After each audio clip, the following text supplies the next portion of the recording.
My name's Darae Price, and I've been coming to Crossroads Church for around 10 years now. So I was raised in a church growing up. It was very conservative, and which probably was most, I would say, for that time period, pretty normal. It's not the same worship music that we kind of do today. It was a lot of hymns. So we would basically stand up. They would give us a number in our hymnals to turn to, and that's what we would do, and we would sing a song. And there are a lot of awesome hymnals that I love and that I can worship to. But at that time, that was really the extent of what I knew about worship. Raising our hands in worship wasn't really part of it. I never really knew that that was an option, or the ones that did were strange.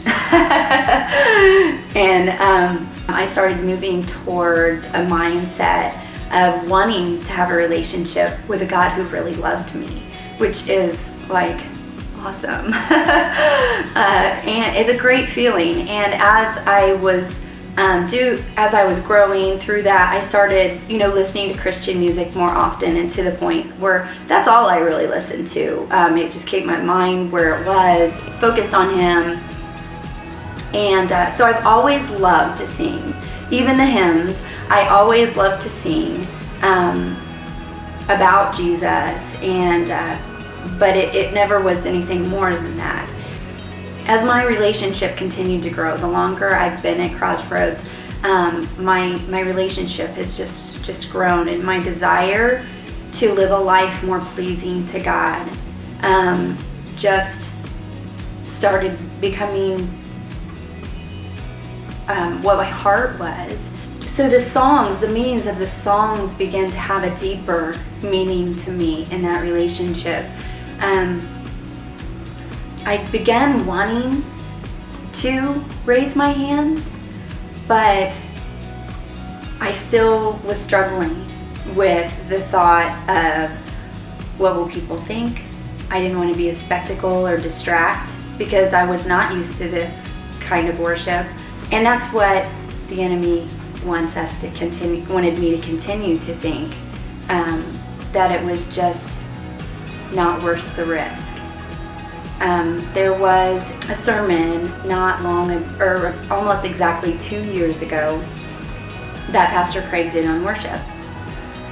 And towards the end of it, he encouraged anyone that hadn't raised their hand in worship before to do so at that time.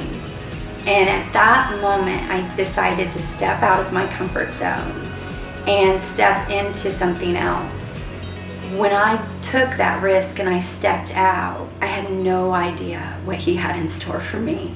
And I have not worshiped with my hands down since. So since that day, my worship has become less about singing a song about God and more about singing to God. The enemy doesn't want you to know or understand the deep connection you'll have to God when you come before Him unhindered.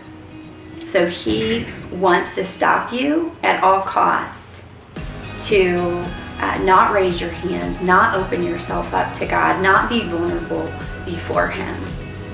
And if he can convince you through fear, through just feeling uncomfortable, and if you can just dismiss that with whatever excuse, then you will never understand how deep the connection God desires to have with you.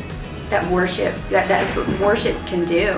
And I had not fully experienced that until I lifted my hands and I stepped out of my comfort zone and my excuses. When they say peace that surpasses all understanding, that's what doesn't make sense. It's because we have every reason not to be joyful, but yet we are. And we are because we are doing and being who He created us to be when we worship.